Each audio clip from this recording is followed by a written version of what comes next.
अध्यक्ष महोदय, माननीय परीक्षक आणि माझ्या मित्रमैत्रिणींनो, नमस्कार. मी बोर्ड क्रमांक 14 आज तुमच्यासमोर ज्या विषयावरती बोलणार आहे तो विषय कदाचित थोडक्यात हा प्रश्न तुमच्या मनात नक्कीच कधी ना कधी आला असेल, ती सुरक्षित आहे का? आज हा प्रश्न विचारताना आवाज थरथरतो, कारण हा प्रश्न फक्त एका मुलीचा नाही, तो माझा आहे, तुमचा आहे आणि आपल्या समाजाचा आहे. मित्रांनो, ती म्हणजे कोण? ती म्हणजे आई आहे, जी सकाळी पहाटे उठते पण रात्री उशिरा येताना मात्र घाबरते. ती म्हणजे बहीण आहे, जिला स्वप्न आहे पण त्याच्याबरोबर भीती आहे. ती म्हणजे मुलगी आहे, जिला शिकायचंय, आकाशात उंच उडायचंय, पण हा समाज तिला मागे खेचतो आहे.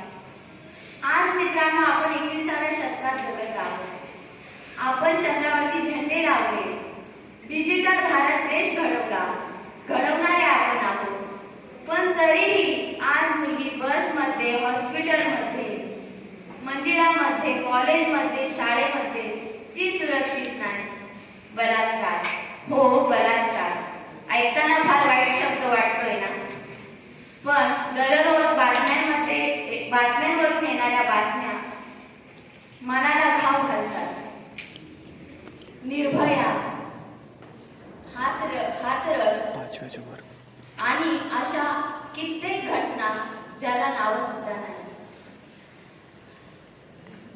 अशा कित्येक साऱ्या घटना ज्याला नाव सुद्धा नाही.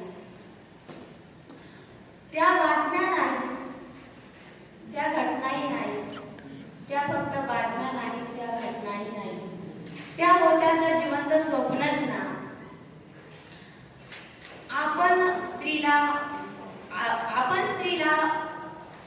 आदिशक्ती, जननी, माता असे म्हणतो, पण तिची प्रतिमा आपल्यापुरतीच मर्यादित का ठेवतो?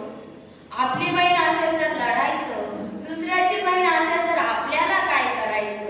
का असा विचारात फरक? स्त्री ही संधी नसून ती आपली जबाबदारी आहे. स्त्री ही संधी नसून ती आपली जबाबदारी आहे. हे का आम्ही समजून नाही घेत? का आम्ही त्यांच्या कपड्यांपुरताच विचार आपला येऊन थांबतो? विचार कपड्यांचा नाहीये, फरक कपड्यांचा नाहीये, फरक विचाराचा आहे. आज या देशात एकही स्त्री अशी नसेल जिने पब्लिक ट्रान्सपोर्ट हॅरेसमेंट सहन नाही केले. म्हणजे बस, ट्रेन, रिक्षा